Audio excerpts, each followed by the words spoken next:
Primarily, my parents were very, very passionate about my education, despite being a very below average child. And I think there were enough and more who said, who spend so much on a girl child education. Our college had a rule of 12 internship over a tenure of 3 years. Oh, wow. My passion for learning beyond curriculum was one of the factors that the interviewer liked the most. I've seen enough. I've seen the best company in India. I've worked with one of the best global investment bankers.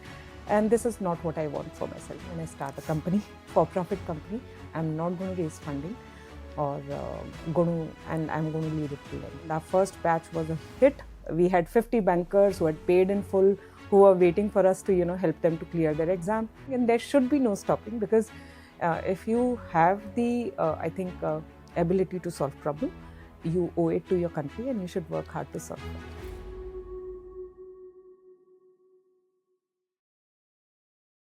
Welcome to We Talk, the podcast where we listen to different leaders, learn about who they are, how they became the leaders. Today we have Sarita with us. Sarita comes from a small village of Hisar, and then from there she's traversed a long journey to become a serial entrepreneur in the edtech space. I think one exit and then one in the making right now, and simultaneously running a very interesting nonprofit in the disability space. So we look forward to listening to her journey today. Welcome, Sarita. It's a pleasure to have you today. Thank you, Bindi. Why don't we start from the beginning? Tell me a little bit about your childhood, then from where you come. So, See, I come from a very humble background. My grandfather was a farmer. And he worked really hard to get my parents educated. And the way people perceive in Haryana for girl child, I think it's a different thought. And I was born up with a lot of privileges. Primarily, my parents were very, very passionate about my education, despite being a very below average child. And to make up for that, I was sent to best of schools. And I think there were enough and more who said, who spend so much on a girl child education, or who would send a daughter so far, because even for my college, I was sent to Pune. And I'm sure that I qualified for some, nice university abroad, I would have been sent for that. And so that was the confidence my family had in me. And I think I give it a lot of credit to my father for that he believed in my education and was much more passionate about my career, my growth, than I was for myself. so मतलब पढ़ाई की school में, I mean, you studied over here in Goa, but then you landed up in Pune. What got you to Pune, and what were you studying there, or what prompted you to go there then? So obviously we were from Haryana, so I studied in a boarding school in Hisar, the Jindal School in Hisar, for almost 10 years, and then studied in Delhi University for 3 years, Shahid Sukhdev College Business Studies. But then it was about getting into a MBA, and I qualified for SIBM Pune and went to Pune for my further education. और ये बताओ, मतलब आप पुणे गए, MBA किया, मतलब, and people do a lot of things to land up in business school, right? तो आपने क्या किया to land up in a business school? See, I'll be very, very frank. My grades were never, in the top 20 percentile also. And I differentiated myself on purely on current events, business news, rather than maths or logical reasoning or English. Because there I knew I'll always get a 70, 80 percentile max. And what we needed for a lot of good B schools was at least 95 percentile. So that's one thing that I picked. And my father had also figured out early in his life that academically she'll stay average. So that's the exposure I had. And reading those newspapers, in fact, I used to do a lot of extra exams also. So even when I was in CBS, our college had a rule of 12 internship over a tenure of 3 years. Oh, That is, wow. you are doing Okay. an internship every quarter. And I did it very diligently. And apart from that, I gave a lot of extra exams. So that time, it is 2002 that I'm talking about. A lot of extra exams on MPhil, NSC, anything that used to come my way, I used to do that. And that gave me an edge. In fact, when I was going for my SIBM interview as a fresher, most of my current even knowledge helped me in the GDPI, and in fact, my entrance as well. And my passion for learning beyond curriculum was one of the factors that the interviewer liked the most.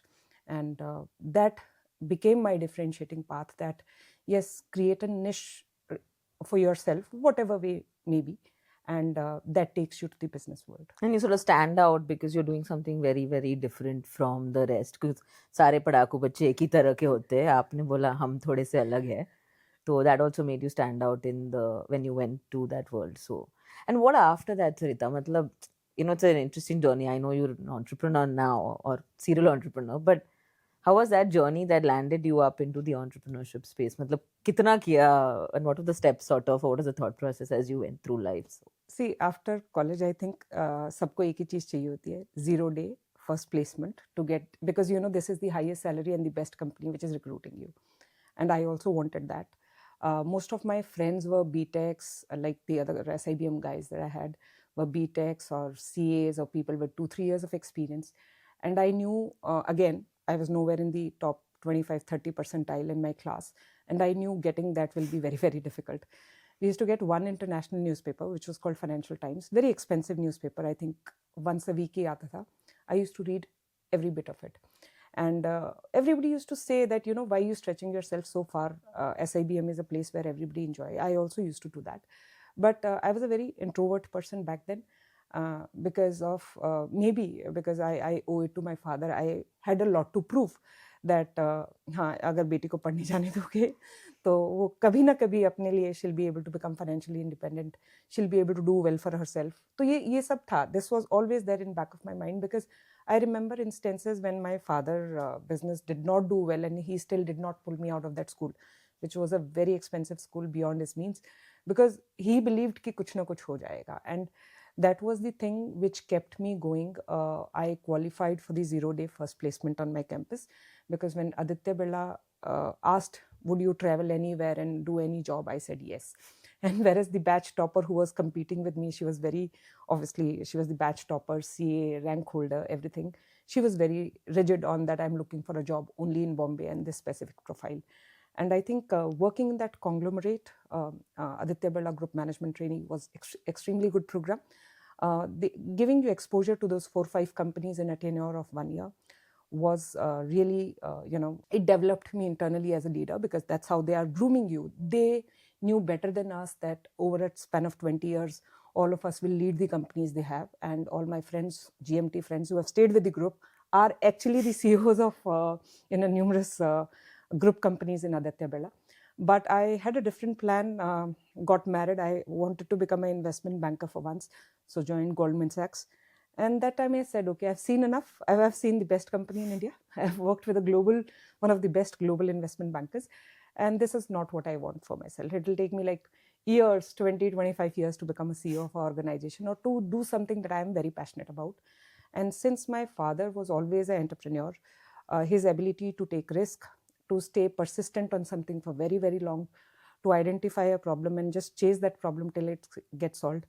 So within 2 years, I think 3 years of my college life, I had resigned a very high pay jobs for a very uncertain future, and I started my first so company. घर पे किसी ने बोला नहीं ये कर क्या रहे हो आप, ये ऐसे कैसे छोड़ दिया?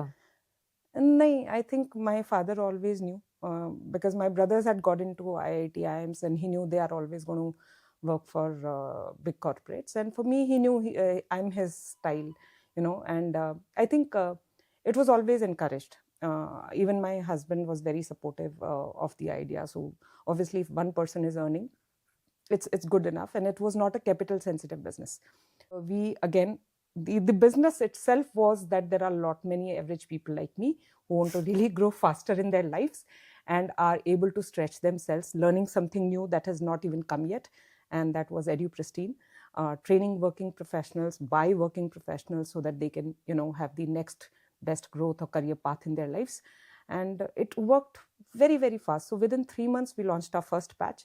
And we launched with a FRM exam, which I have written myself, extremely difficult exam that point in time for non-bankers. And I barely passed, and my brother made me prepared for it. So I said, why not? And our first batch was a hit. We had 50 bankers who had paid in full, who were waiting for us to, help them to clear their exam. And there was no looking back. It worked really well for us. And how long did you run this startup then? 10 years. And how old were you when you started it? Like in your 20s, I think, must have Yeah, been. So 20. very young. And I mean, at that point of time, there weren't that many startups to. मतलब ऐसा भी ecosystem भी नहीं बना था startup का India में तो अभी जैसे everybody is doing a startup. True that, because I remember attending an event by Dr. Abdul Kalam. He was an online speaker in a IIT Bangalore. And there he was mainly talking about, why entrepreneurship is important. And I was sitting with a lot of engineers. And he was saying, that was 2007. So obviously he was talking about engineers there were a lot of engineers who had made products, but business people were the one who sell it. Right. So that time it was like the management graduates who are in business who are taking risk, but now everything has changed. Everything has become about techies create, techies sell. So it was very different. Funding, everything was also very, very new. Things had just started, but there were quite a few who had started that journey, but it was not as popular. So how was the exit for you? I think वो 8-10 साल के बाद, I mean, very few people get an exit. So just tell me a little bit about how you felt and how was that journey for you. So see, successful exits are important for founders. You get financially sorted if you have a decent exit, and that was for us as well. But it's not always the right option for a right choice, because for us we had raised much higher funding, and we were almost 65% diluted, and our investor, which was a $2 billion group in the US, was calling the shots. And primarily, though we took the funding with a very different mindset, that through EduPristine, conglomerate will get created, which will acquire other edtech startups, and that was the right time. We raised the funding in 2016, much before the edtech era. But when things started happening, it was not going as per our desires. Our vision for the organization was very different. I think that's when we had to call for an exit. But as a female founder, it was a very emotional decision for me. EduPristine was always my first child. Started the company before my first daughter was born. So last 6 months of my exit, I ensured that the employees that we work with, I was the last founder to exit, are settled in the organization, because they were extremely good people who had worked with us for almost 7 to 10 years, and they were EduPristine, and they had been leading in their positions. So that transition I took care, but yes, it was a very hard decision as a woman entrepreneur. And I made a decision that next time when I start a company, for-profit company, I'm not going to raise funding, or I'm going to lead it till end. and then फिर वहाँ से non-profit कैसे हुआ? And not just any non-profit. You're working in the disability space out of all the places, which is one of the most difficult spaces to work in. So where did that come from? I mean, because that came before your next startup. So from my grandfather and father, we had this in our value system of helping others if you have the resources to do so.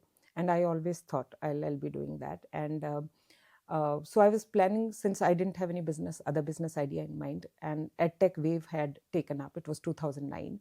And we thought, yes, we want to do something in nonprofit, but yet want to have a scalable tech solution to enable that platform. And we were meeting different kind of NGOs, and I met a blind girl. And this one I really remember, because she was a child in 8th class, almost similar age as my daughter.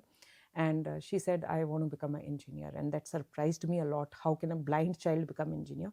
And that's when she told me that, okay, there is a new technology, JAWS and NVDA. Every curriculum has become accessible for us.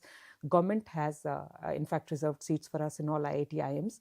And when we checked, most of those seats were vacant because not enough children were qualifying for it. And we found our solution. So we got all edtech entrepreneurs on board. And because as a non-profit or for-profit, founders, the most two things that we keep in mind is scale and in a cost-efficient way. So what we did was, once this platform had to be created, the thing was there are already edtech entrepreneurs who have solved for skilling, because children needed preparation for IIT entrance, children needed preparation for DU entrance, digital literacy training we could do ourselves, taking laptops from our corporate partners and setting up computer labs, getting children digital literate, getting them into these colleges and getting them into that companies. It's suddenly a model got created. Within 6 months, I think we had solved for the entire problem statement of inaccessible content at an affordable price. For all the curriculum that you can think was made accessible and affordable for the children. And then from there, Sarita, now you have like what, a second startup over here right now that you're working on. तो तीन है, मतलब एक पे भी तो आपने, I think you let go at some point of time. Plus you have two little children of your own and a non-profit and then another startup. I mean, where did that, I mean, how did that happen for you then? See, I think I thought my retirement plan is my non-profit and I was quite happy with it. But one thing I've understood in our country is it's very difficult to grow a non-profit beyond a certain stage, because the lack of funding and the lack of infrastructure to grow it is very difficult. For example, we have 800 deaf schools and blind schools in India. And even if we go and provide digital literacy for free and obviously entire entrance exam preparation, convincing those founders themselves that why their children don't need scribes and can write their own exam itself is a big deal. Yes, recently we have signed up with we are talking to the Disability of Social Justice and Department of PWD to make it compulsory, but things take time. And I like speed. So that was the reason. And NGO had set up, NGO was settled. We were doing really good. We are growing at a decent pace. So that was the another reason. Still that question of why so many working professionals used to come in Edu Pristine, because we trained over 5 lakh people across 10 countries in Edu Pristine in those 10 years. We must have easily counseled around 1 crore employees. Wow. So when we thought of it, why these employees would come on a Saturday, Sunday, pay from their pocket lakh, 1.5 lakh rupee and come for learning. Why can't we provide this solution in their enterprises with the enterprise money? Because they are learning for growth in the organization itself, right? Right. So that was the solution. And we said, yes, this is something that we can go global with. And really that I think that gap was still there and had not created a global solution in edtech space. So that gap was still there, and I thought, let's work hard to, kind of fulfill that ambition as well. And you started this when the edtech bubble was like sort of, I don't know, burst, I would say, in a sense, right? So वो कहाँ से मतलब हुआ? Like, where did that courage come from to say, चलो करते हैं ये, कोई फर्क नहीं पड़ता, मतलब funding देख लेंगे type. So funding, we were very clear. Now in this, that we are not going to raise funding. We knew that it has to be bootstrapped. I think there are two differences when you are a sales founder versus a product founder.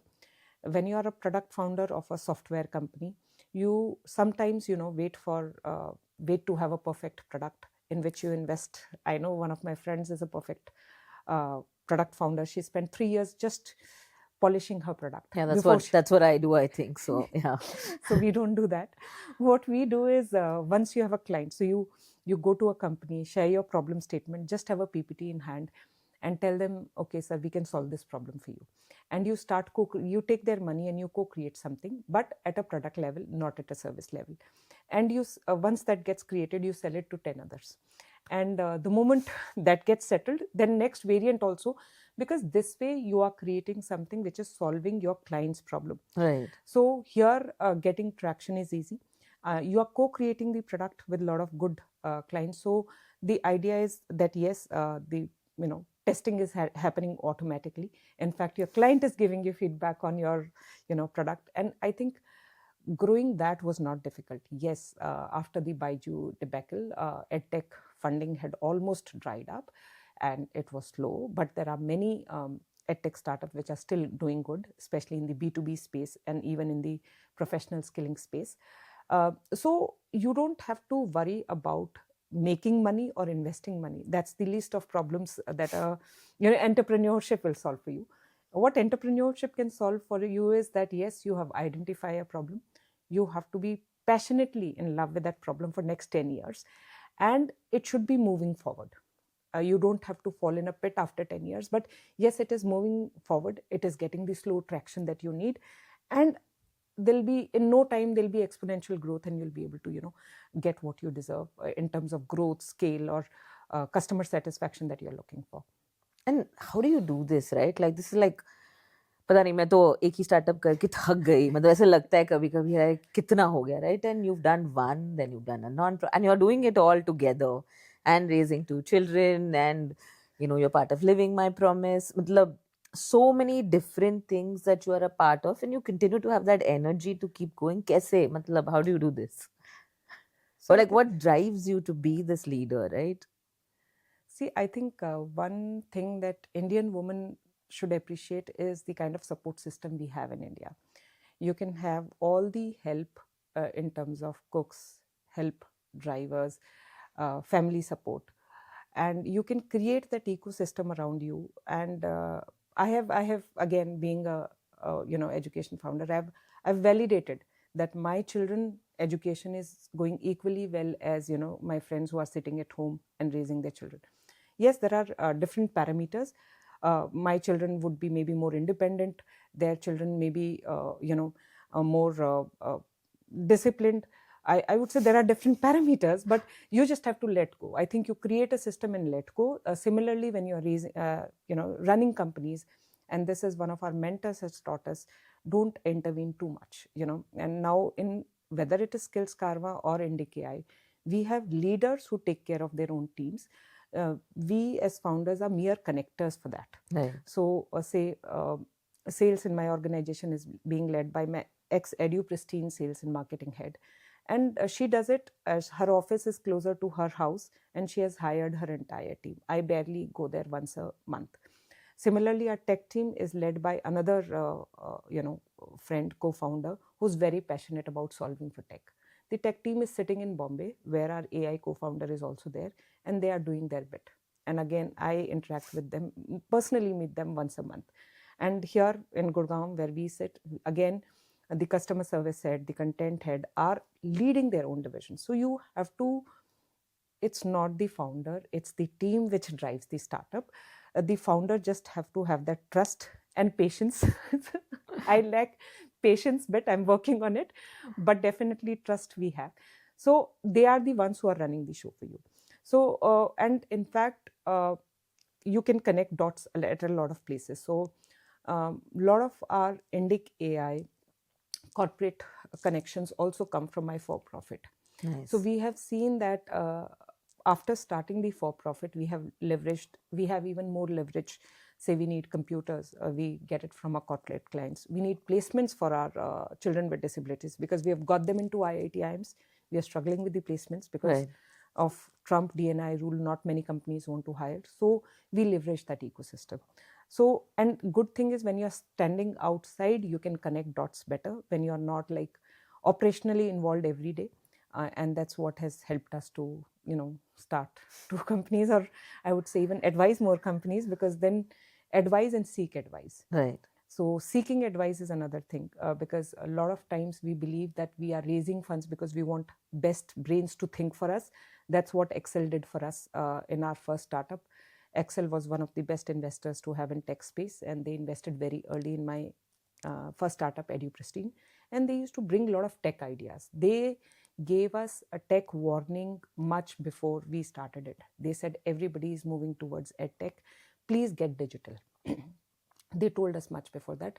But here, since we didn't want to have investors, I have find a lot of seasoned leaders whom we seek mentorship from.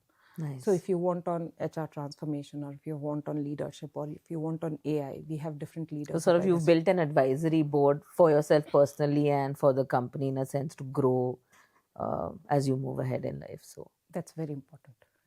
and tell me this, like if I look at young people, right? Like abhi to sabko startup karni hai. Like when I go to campuses, everybody wants to be an entrepreneur. What do you think they need? Like what is that secret sauce to become an entrepreneur? Have you even thought of what they require or they need in their portfolio to become one? See, I'll be very frank here. Um, if we, it is entirely on the ambition of the person. If you want to become an influencer, that's a simple, I think, the most sought after a YouTuber or influencer, then you are just a individual professional when you have to start with. And if you have expertise in anything, you can start with that. Or if you want to create a global organization, then we will say work in a global organization to know what it takes to create a global organization. Even if we say you want to create an entity, like first startup, we didn't even know how big a business we wanted to create. Right. We used to think 100 crore बहुत होता है, 100 करोड़ की company होनी चाहिए, उससे ज़्यादा मैंने सोचा भी नहीं था, तो उतना ही बनेगा. And you are actually looking at similar kind of companies, you are actually looking at a similar kind of people, so that is what you are able to create. But you have to know what it takes to get there. So I would say ability to take risk and stay put on it for 10 years. Even if you want to become a simple influencer or a YouTuber, you will have to stay put. And even if you are planning to create a global organization, work for a few years, see what it takes, because even if you are a product person or salesperson or marketing person, anything, you need a team to work with you. So whether you want to have co-founders with you, whether you want to run it on your own, why will people join you? So we were talking to Sanjeev Bikhchandani, and when he was struggling in his time, people didn't even want to join small startups. So if you have a credibility of sort in terms of a investor backing you, or you are a Stanford or a Harvard where everybody is waiting for you to give money, or you have a network of people, till you build that, don't think of a startup story. पर अभी तो सारे छोटे बच्चे भी बना रहे हैं, तो ये मतलब what do you say to that? They'll be extremely passionate. So I was hearing to a podcast of I think a YouTuber. He said, I want to become a football analyst. And he said, I had to lock myself for 2 years in a room just to analyze anything, everything about football, to know it the best. And for, I think, 1 or 2 years, he didn't get anything out of it. Yeah. But stay put, he stayed there, he worked so hard.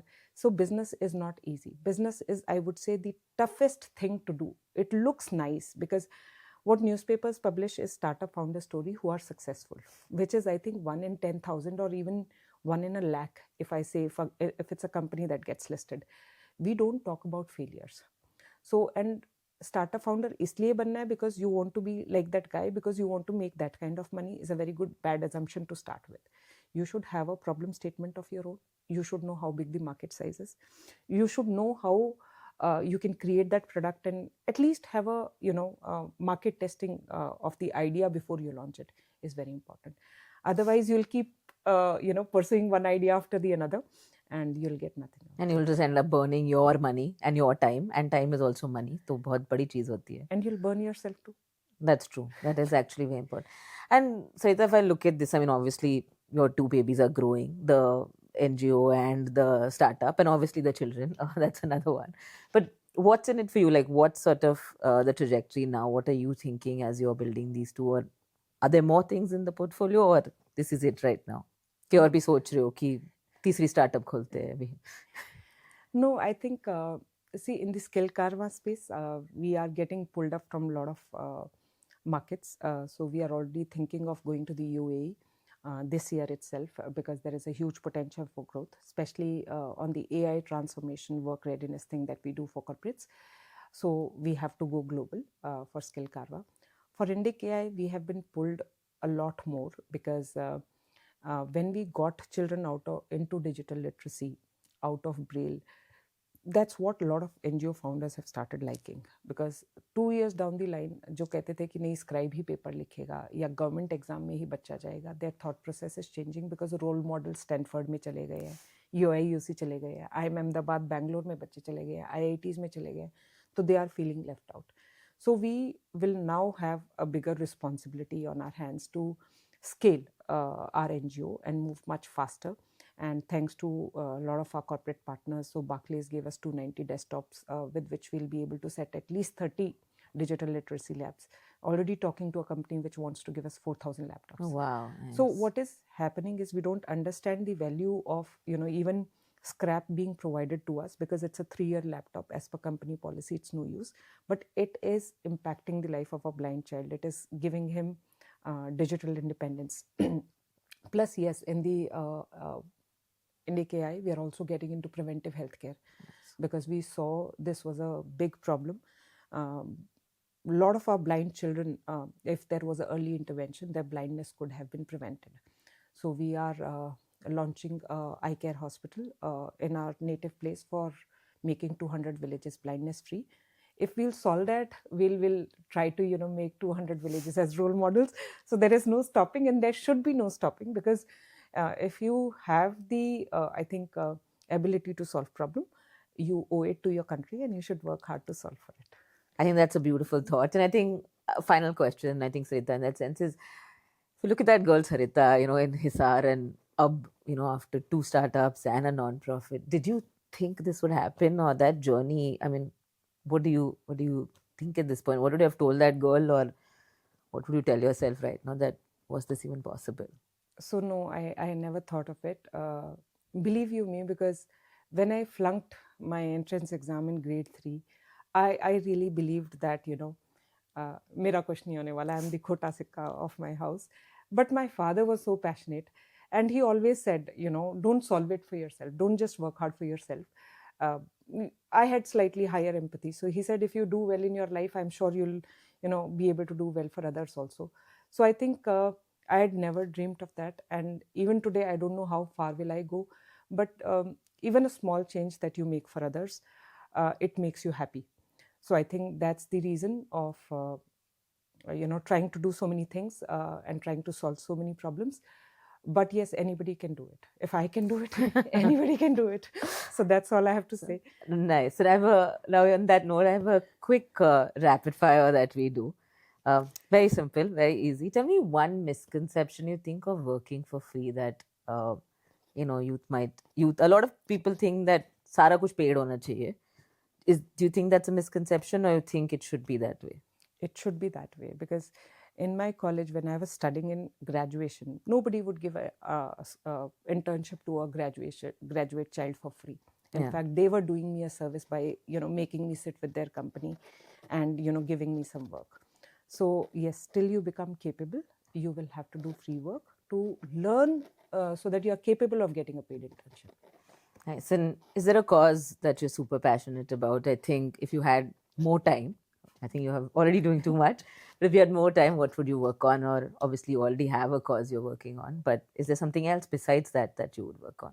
I think girl-child education is what we felt we have left it behind, especially for the rural child. Yeah. So I would like to do more for it. And is there any message for the youth that we all like? Anything? I know you were the first NGO, actually, IndiCare was the first NGO on We All when we started 3 years ago. But any message that you have for the youth, if you could say that, say what you have. And See, I'll say that in a developing country like ours, the government or the private sector cannot solve all the problems. In fact, there are new problems coming every day. So right now we have AI, good that AI will do, bad that AI will do, or sustainability or environment or so many other problems. So it has to be the entrepreneurs who have to leave, who have to pick up these causes and solve for it. So all you young people become so capable, so that 2-3 years down the line, you are capable of picking up such a problem and solving it for good. thank you. I think that was wonderful, and that's a wonderful conversation. Thank you so much. Thank you, Bindi, for having me. It was a pleasure. It was wonderful listening to Sarita. I think we learned that it's not easy to be an entrepreneur. I think one needs grit, one needs to keep going at it, one needs to have a lot of passion. And I think that is a lot of things to add up to. And I think we have a lot to learn from this conversation. So, and we have so many more conversations coming in. So please follow us, like, share, subscribe what we have, and keep watching for new episodes on We Talk. Thank you.